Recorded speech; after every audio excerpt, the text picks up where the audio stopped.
What is up, basketball fans? This is Zero Gravity, Apollo Media's NBA podcast brought to you by Big City Wings, Houston's wing joint, Apollo's wing joint. Go check them out for their daily specials. They've got awesome wings, awesome drinks, awesome people. Shout out to Big City Wings. And shout out to Celebrity Mint. Go check out CelebrityMint.com to see their graded legal tender collectibles of Mike Tyson, Ric Flair, and more. CelebrityMint.com, at the Celebrity Mint on social media. Thank you all for sponsoring this episode. I am joined by the What We Learned Houston Rockets edition king, Josh Garcia. How we doing? Good, man. Post All-Star break vibes. Was watching hella college basketball this week. Rob Dillingham, crazy aura, top to bottom. I don't know if you saw the NBA shot that he made that should have been the game winner, but broken play, stupid. SEC basketball is awesome. You can attest to it as much as I can. Dude, we're back. Now the real basketball's here. Now we get to see stars, aura, energy, vibes. Rockets lose by 25. Come on, give it to me, man. How are we feeling? I'm good. I watched some college basketball last night as well. Mississippi State played against Ole Miss, the old Egg Bowl basketball bowl. Oh, yeah. And it was great. Chris Beard, if you don't know who he was the University of Texas head coach and allegedly beat his wife. Went to jail for it. Neither here nor there. He's the Ole Miss head coach now. So we chanted felon and wife beater at Chris Beard last night en route to a win against Ole Miss. So I had a great time. I'm on cloud nine as of right now. Unless the Mavericks lose this game to the Suns, then I'll be brought just below earth. I'll be put 6 feet in the ground. But no, I'm good. Basketball is really back now. We got primetime games, got TNT going. It's good. I'm loving it. Every minute that we miss basketball. I was watching spring training baseball today. 8 runs in the first inning by LA. Super team vibes. Man, I was really trying to grasp at straws for tonight, but then it really hit me.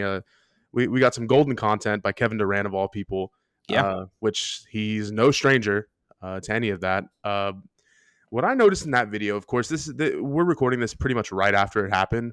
Yes. These grown, when I say grown, I mean gray, grown old people. Yes. A wife as well. Sure. Yeah. They had no business being that close to the court. I don't know what was up with their vibe. Central Texas sun, it does it to you. Yeah, man. Yeah. The first thing I noticed in that video, and if you don't know what I'm talking about, you can find this on Twitter. Very, very accessible. I've seen it probably 10 times in the past hour. For context for the listener, if you're not active on social media, then you didn't really see this probably because it's not being tweeted out by ESPN. Before the Mavericks and Suns game in Dallas tonight, Thursday, February 22nd, KD runs out on the court, and 2 fans, a couple, seemingly maybe brother and sister, cousins, I don't know what they are, but a man and a woman that are much older, one of them yelled bitch at Kevin Durant, which valid. Just throwing it back to 2016 there, with the Never great forget. song. They called him a bitch, and he ran over to him and started jawing at him basically, and the woman held out her hand trying to dap him up, didn't see a dap up coming. Cornball. That was the context. That happened pregame today between Phoenix and Dallas, and it seems like every time they play a game in Dallas, there's going to be someone thrown out of the game. They were thrown out, and then Kevin Durant went to the security guard and made sure they didn't get thrown out. So kudos to KD. Yeah, classy vibes on his end. I noticed from the beginning. It was a peak kind of example of a fan just berating a player, and then as soon as the player finally, for whatever reason, notices, runs over, or just even notices in the crowd, the immediate switch up. What hits my brain is the Russell Westbrook, the Philly guy, just fuck you, to the face, and Russell just not backing down, and the fan kind of quivering back a little bit. This happens way too much in any of our leagues, and I'm not gonna sit here and be like, oh, it's bad for the sport, but anyone screaming at another grown man who is, no matter how much we hate Kevin Durant, Kevin Durant's in the right here. You can't look at this and be like, oh, Kevin Durant's a bitch anyway. I'll say it to his face. Dude, grown men doing this in real life is so much different than the internet. That's why KD's tweets are so funny, because he knows that none of this would happen in real life, and for it to just slip through the cracks and actually happen in real life, especially by these people, bad look for Dallas for sure. Sorry about that, brother. No, as the great poet Aubrey Graham once wrote, Twitter fingers turn to trigger fingers. Yes. Fingers turn to Twitter fingers. Yeah. So, Nailed it. yeah, this was real life Twitter being played out. It's like, except for the apology and the switch up, like that doesn't happen on Twitter. So you can't hide behind your screen. You can't hide behind your phone. Um, yeah, chirp all you want, but like, don't call him a bitch. Out of the Like, there's, gate too. Like I yeah, get if you're in a conversation, but just there was no words exchanged. It was one word being said by one person without at least say hi, hello. Like what are we doing here? Where's the what's up, cordialness? bitch? I don't like it. Hey, Yeah. bitch. That would have A been better. bitch. Let's So go, yeah, bitch. rough look for Dallas Mm-mm. fans. That is the nature of Dallas, Texas fandom, the DFW area. These people are crazy, just moronic sometimes. I don't associate myself with those people, but I'm Yeah, not a full on Dallas fan. I got the Mavs and the Stars. I only got half the town, so I don't have to worry about the exactly. Rangers. The Cowboys fans are terrible, The awful. worst, dude. They fight each other. They fight everybody else. They'll yell at you. They'll say mean things on the way into the stadium. Personal experience from 2019. Yeah, it's just it's the nature of Dallas fans, and there's a lot of Yeah, bad ones. So there's a lot of yeah, good ones. So yeah, man. yeah, kudos to KD. He did the right thing in that situation. Oh But yeah. let's move on to some more beef in the NBA from retired players and a current coach. So Pat Bev clapped back at JJ Reddick for JJ Reddick saying that Doc Rivers is not held, like he doesn't hold himself accountable. Like he just makes excuses for everything. And JJ Reddick played for Doc Rivers for 4 seasons, I believe. Um, Pat Bev then claps back and says, he revived your career. You shouldn't have been starting in that game 7 anyway, or game 6, whatever it was. Harden cooked you. Which, as JJ Reddick then pulls out the receipts, he goes and gets the efficiency stats. He gets the shot attempts and everything guarded by JJ on James Harden. And James Harden shot like 33% or 31% field goal Yeah, percentage. So yeah. not Not a good yeah, no. against JJ Reddick. And JJ Reddick, even if he couldn't make a basket in the series, he played great defense against Yes, James Harden. yes. So Hang he your had hat. that to back him up, which is funny because JJ Redick is a very analytical driven person, basketball player in that sense. Like if you've listened to his podcast, he'll talk about his like routine that he would do every single day with all the free throws and all the 3-point shots. Like I can't even remember what the number is. It's like 3-3-2 or 3-2-3, something like that. But that's how his brain works. And he called out Doc Rivers after playing for him and seeing what happened to him in LA, seeing what happened to him in Boston beforehand, and then in Philadelphia, and now in Milwaukee. He's just making excuses everywhere, but not being held accountable. And sure, Doc Rivers has a NBA championship. I will credit that to Kevin Garnett after learning how fraudulent Doc Rivers has been over the years. There it So is. yeah, I think JJ's in the right, but maybe his delivery wasn't right on ESPN on First Take, I believe is what the show was. So I think people were up in arms, and then Austin Rivers gets in there, From the not top defending his row. dad. Not defending his dad is what he led off with in his 3.5 minute monologue about JJ Redick. More so than Doc, I don't really know, but he defended his dad the entire time, even though he said he wasn't going to. Yeah. Anytime anyone says not going to do this, but they absolutely will proceed to do the thing that they said they weren't going to do. Yeah, he said This, he's a grown man. He can speak for himself, and then he spoke for him for 33 seconds, like oh 3 my minutes and god. 33 seconds. I love contradictory basketball players. Good stuff. Yeah, Doc Rivers, and of course this is a 4-man kind of. There's a bunch of material we can go off of here.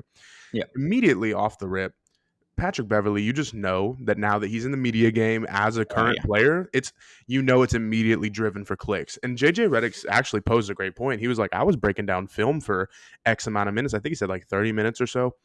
And that got 54,000 views. But then first day, whenever I dropped XYZ video, it got over 1 million. And Mhm. it really showed to me, of course, everybody knows this is a drama filled, ridden league. Every sports league is like that. But really seeing it kind of immediately develop from the start of this all happening, and kind of, I guess there wasn't really a finish to it. I guess there was. It depends how you look at it. But from start to finish, just you feel like it's almost manufactured drama, especially during the break from the All-Star game. I mean, it's clear that something and someone was going to benefit from this. Those people being the player, the ex-player, Mhm.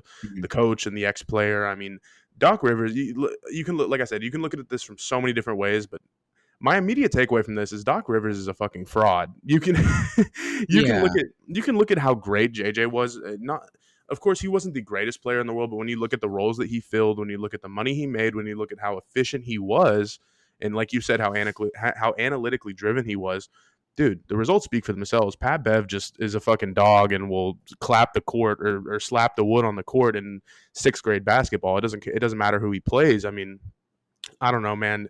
JJ Reddick is really, really just on one. He's on a crazy run right now. And I He feel is. bad that he's I hate to say getting targeted with shit like this, but I hate Duke, you love Duke, but we can both look at this objectively and be like, dude, JJ Redick knows what the fuck he's talking about, and he has the stats to back it up. So I Mhm. don't see why we're gonna sit here and manufacture clicks, manufacture headlines for the NBA Central, Brick Muse, all these bullshit Yeah. Twitter accounts that have nothing to gain, or have no direct access to the NBA other than what we see and what we know. Mm. It's a media circus, media cycle, and it's really sad that, like I said, nobody really benefits from this. It's weird. It's weird. No. Shout out Yeah, JJ though, great I player. I was gonna mention that I'm a Duke guy. JJ Redick was my first favorite player, like college basketball growing up. Yeah, He's yeah, a guy. But like, I wanted to say that JJ Redick might be the best media personality that we could have ever hoped for yes, in the NBA because he is so analytically driven. He's numbers driven. He understands the game. He made, I think, like 110, 125 million dollars in his career. Like 9-digit player, dude, for his yeah. career. Oh, He God. played a long time, obviously, but Of he played for course. some really good teams and he played some really good roles. So, um, him having the understanding and the knowledge of the game that he does while having played the game and then being able to deliver it to fans that are fans of the game. Because he said it, I saw a clip today and he was talking about the reaction and all of the hoopla, everything about the viral clips.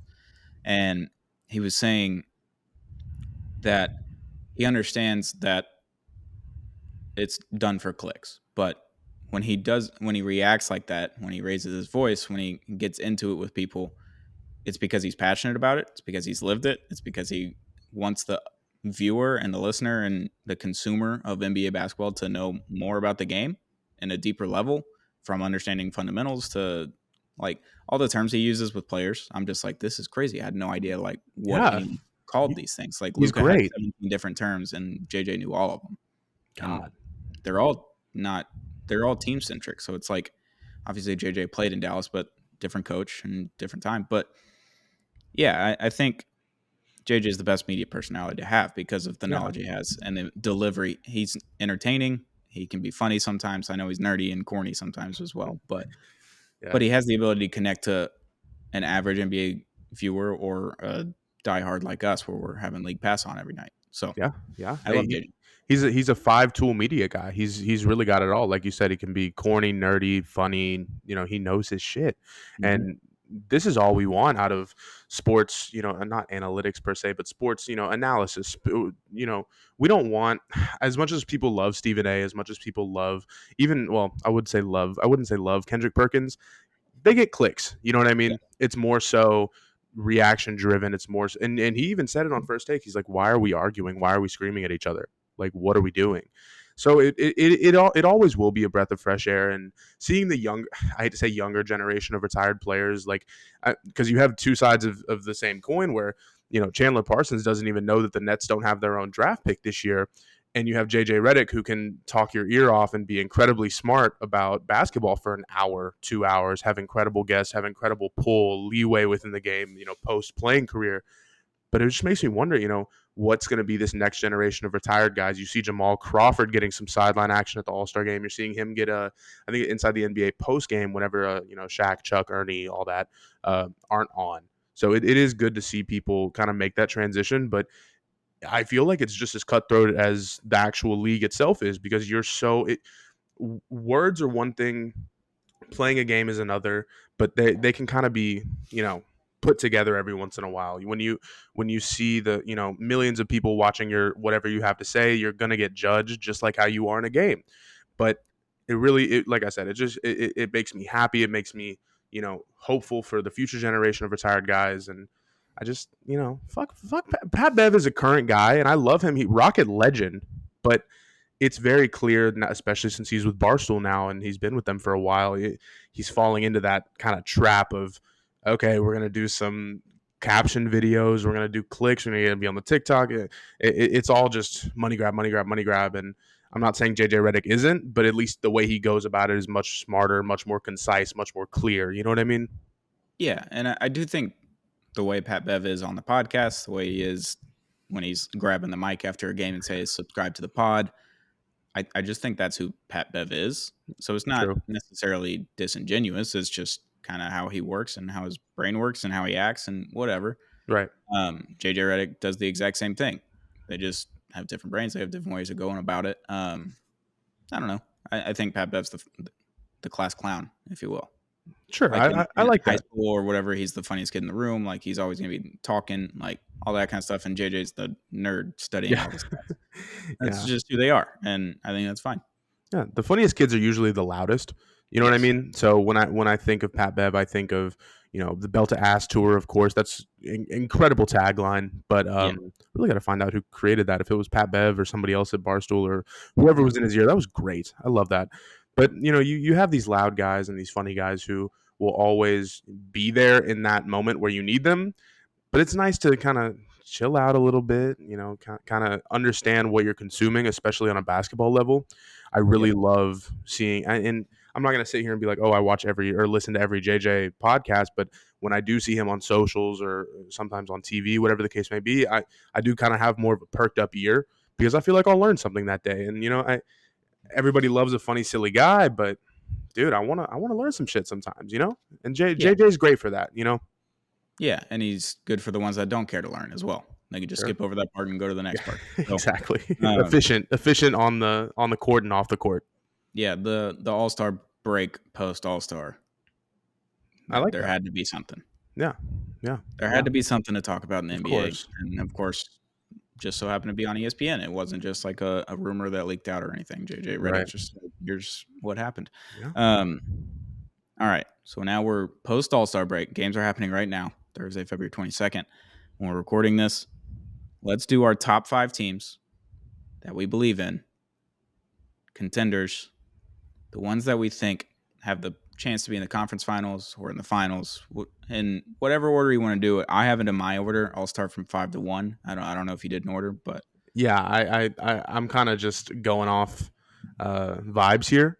What I've really and by all means I'll kick it off. Let me tell you. All right. When I'm not going to go order here, but I'm going to go off vibes. And when I think of the top 5 vibes and top 5 real contenders in the league, LA, the Clippers have got to be in that conversation. Mm-hmm. I mean, I'm not going to if everyone can just stay healthy and of course this is the biggest hope. Anyone can say this. When you really look at that lineup and you see how Harden and Zubac have just perfected the pick and roll game, dude. Yep. Miles ahead of anybody else when I think of an elite center. And it's weird because he's always been good. Zubac has always been good. Yeah. But when you really get down to the nitty gritty, dude, he can elevate. He can't carry a team at all. No, he can elevate. And when I think of outside of the 3-4 main guys, let's say Westbrook included, why not? Zubac is just next level, dude. He's gonna be the guy that elevates them to a Western Conference Finals appearance. He's who knows, even a Finals appearance. But give me LA number 5 here, and keep it pushing. Let me know what you think. Yeah, I've got the Clippers at 3 on my list. Ooh. As long as they're healthy, man. Yeah, even if they lose James Harden, it's like okay, like sure you're gonna miss that ball handling, the pick and roll game, the scoring ability, all that kind of stuff. All right, Russell Westbrook, you're up. Yeah. Okay, that's not the worst. Not at all. If Kawhi goes down, I think if Kawhi goes down, that's when the boat sinks.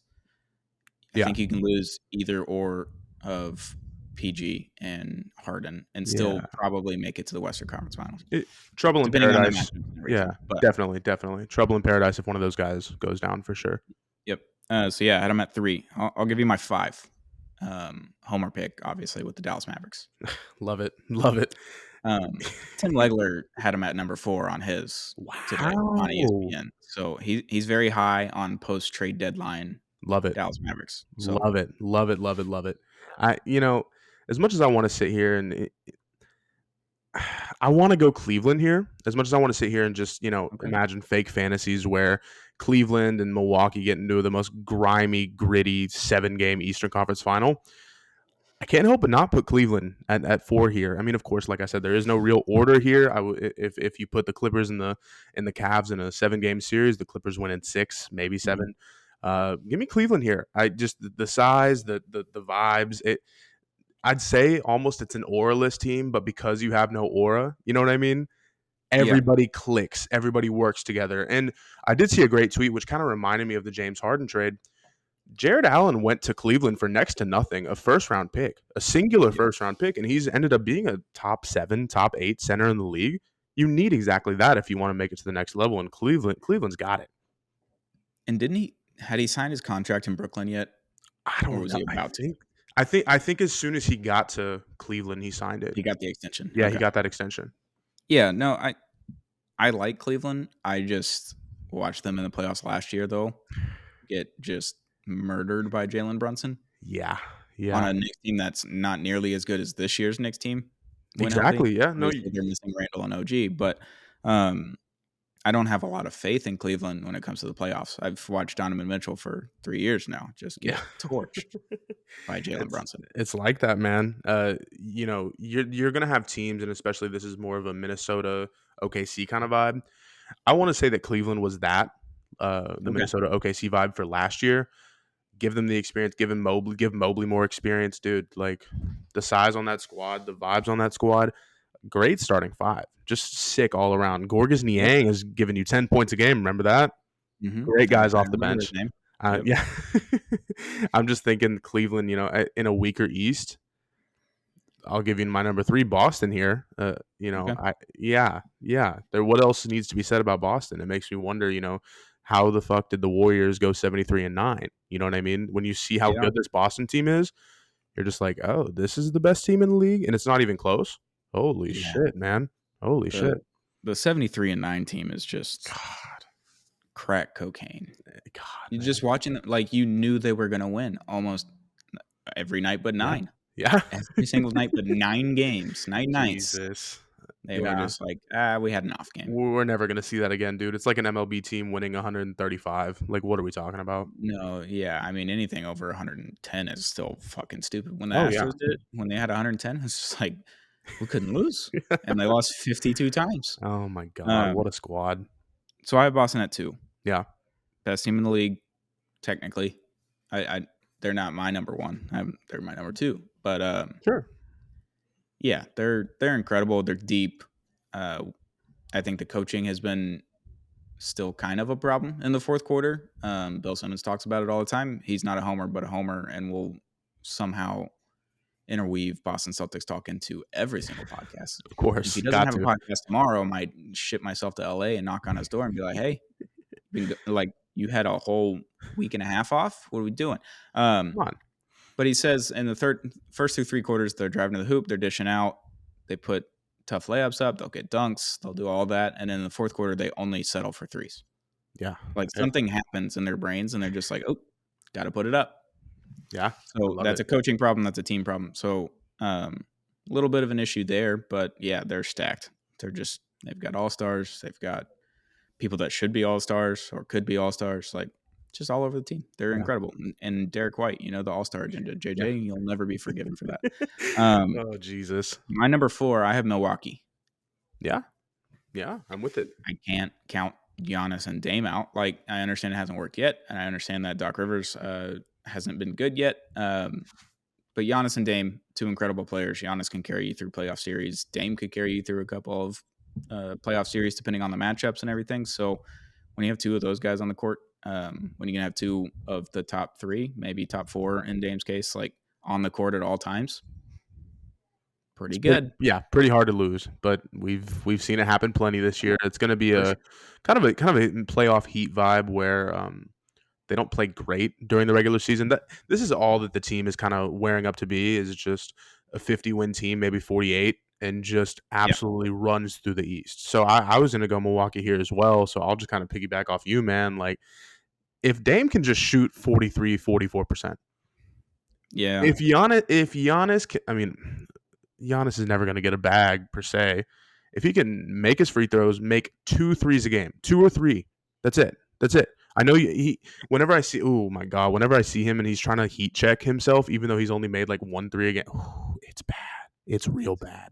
It's If gross. they can work out the nooks and crannies, 4 to 5 threes a game from Giannis. Whew. Jesus Christ, Jesus! If they can work out the nooks and crannies, that squad is going to be undefeatable in the East, especially. I'll wrap it up here. I mean, I'm sure this might be your number 1 too, but give me Denver. Give me Denver. Yep, that's it. That's That's my it. number 1. What else needs to be said? Yeah, defending champs, and they don't care about where they have to play at all. They just don't. They're still deep. Still got Jokic. Still got Murray. As long as they're healthy, which we haven't really seen Jokic go out with injuries yet, so it's mainly just Murray. They can survive without everything else, basically. If they have those 2 guys, they're incredible. Yeah, defending champs, they've done it now. They could have done it before if they hadn't run into some hot teams in the playoffs, but right. Yeah, they have the best player in the world. They're the defending champs. For How could you not put them number 1? No. Yeah, even if they're number 4 or 5, whatever they are in the West, it's not going to matter. matter come playoff time as long as they get. I'd love to see them get one, home court advantage series. But if they got to go play in some Minnesota or OKC, that doesn't even sound right for a Western Conference title. Give me Denver in 6. I don't care who they play. I mean, you're facing young, inexperienced, and I hate to call Minnesota young because they're really not. But you're playing inexperienced teams. Like I said, OKC and Minnesota are going to be kind of a 2022, 2023 Cleveland vibe. You're going to see maybe a 1 playoff series win between the 2 of them, maybe 2. I'm not seeing a deep situation with OKC or Minnesota, and there's no reason you shouldn't be able to put Denver as your number 1, no matter what the seeding is. Yeah, I just keep thinking about an OKC Dallas first round matchup. Licking my chops. 2-7. Ooh, just need it. Licking my chops. But I'd rather have a top 6 seed. I don't want to have to go to the play-in. Doesn't sound appealing to me. No. So yeah, my 5 were Dallas, Milwaukee, Clippers, Boston, Denver. Love it. Love it. I tried to make it as even as I could with the East and the West here, but when you have just such a good West, LA, Denver, you have even OKC in Minnesota, even though I just shit on them. You have great teams at the moment. You have great teams right now. You have Phoenix. Yeah. Oh my God, dude, that top 10 in the West is nuts. But it's gross. I mean, Milwaukee could do something. Philly might be able to do something. Boston, for sure, at this point, should be able to do something. Yeah. Tatum was born into a weird situation, and I think they talked about it a little bit on All-Star Saturday Night. You kind of have those immediate expectations, especially being in Boston, the city of quote-unquote winners, which can't disagree with. Right.